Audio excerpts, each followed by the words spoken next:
The idea of you wants to make you cry at the end. But whether those are happy or sad tears all depends on whether you're reading Robin Lee's 2017 novel or watching the Prime Video adaptation starring Anne Hathaway and Nicholas Galitzine, because the movie completely changes the ending in a surprise twist. Lee's smash hit book introduces the unconventional but intense age gap romance between 40-year-old divorced single mom Solene and 24-year-old British boy band member Hayes Campbell. And while they both try to make their genuine relationship work for a long time, by the end, Solene is convinced it's impossible. Due to the negative impact on her young daughter, her business, and basically her entire life, she breaks up with Hayes multiple times since it doesn't really stick on her first attempt. The book ends tragically with Solene never really getting over her love, while Hayes eventually moves on and never contacts her again. But the movie completely flips the scripts to give Solene, Hathaway, and Hayes, Galitzine, the happy ending they never had in the book. A time jump of 5 years after their breakup reveals that Hayes, Galitzine, has successfully started his solo career outside of August Moon, and he lives up to his promise to find Solene 5 years later once her daughter is old enough not to be as affected by their relationship. He shows up at her gallery, and her tear-filled smile says it all. They're getting the happy ending no one ever expected, especially the book's author. "I was not involved at all in the adaptation," Lee tells Entertainment Weekly. "I have not even spoken to director Michael Showalter yet, but I'm looking forward to meeting him. So no, I haven't spoken to him about any changes. My husband's a producer on this, and he's spoken to him, and so he has reported back to me about Michael's changes, so I know some of the reasons he did things he chose to do." Lee doesn't feel betrayed by how different the movie is from her original book because she understands that adapting something for the screen is no easy feat. "The book is a book, and the movie is a movie," she says. "You have to step away and let the filmmakers do what they're going to do, and not get too concerned with what it is you've created, and when it stops because it's a completely different medium." Adaptations are always a tricky thing because books are so much more cerebral, and you're reading the characters' thoughts, and it's hard to convey characters' thoughts in a film, so there's going to be changes. She was always bracing herself for how her story would change for the movie, and she still hopes that fans of her book can find something new to love in the movie. But she never intended to give Solene and Hayes a happy ending, and was surprised to see them get one in the epilogue. It's America.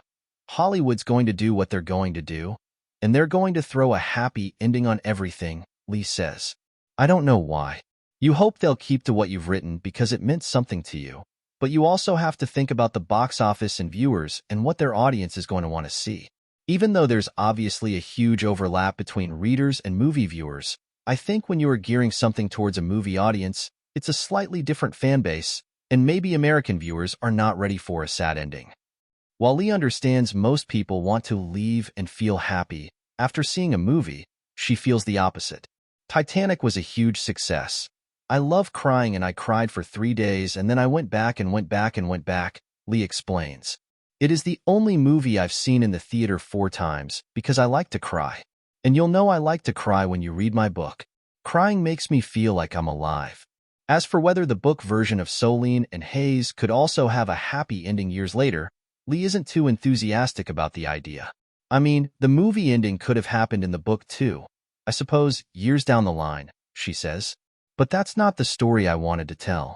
I wanted to make a point about how, as women, we put others' happiness before our own." She chose her daughter before Hayes, and she was also very aware that she was disappointing her best friend, Lilith, her business partner and the co-owner of her gallery, which was suffering from the Hayes relationship. She had to put those other things first. It would have been lovely if she could have balanced all three, but at that point in time, she couldn't. Lee stresses that she wanted the entire romance and story to feel real, especially with how it ends. "I wanted it to feel like you were reading this woman's diary," she explains. "It's something that had really happened to her, and she'd gotten caught up in this role in romance, and it almost destroyed her and everything around her, and she had to let it go." While the book seems to definitively end Solene and Hayes' story, Lee isn't totally opposed to revisiting their relationship in a future book. "Maybe years down the line, I'll go back, and I'll give them more time together," she says. "But we'll see." Another seemingly small change that actually has a massive impact on the story is how the movie ages Hayes up from 20 to 24. While the age gap is still an issue despite the change, The book version of Hayes can't drink legally, which causes a lot of issues in both the text and subtext. It does change things, Lee says. I had to make it feel a little unsafe. I wasn't going to make him illegal, but I wanted it to raise eyebrows. I felt like 24 was playing it too safe. I mean, at my age now, 24 sounds crazy, but when I was writing the book 10 years ago, 20 sounded like just the edge of crazy. My friends would be like, "You're losing your mind, but you're not breaking any laws. So if you're enjoying it." And it all turned out okay. At least, it does in the movie.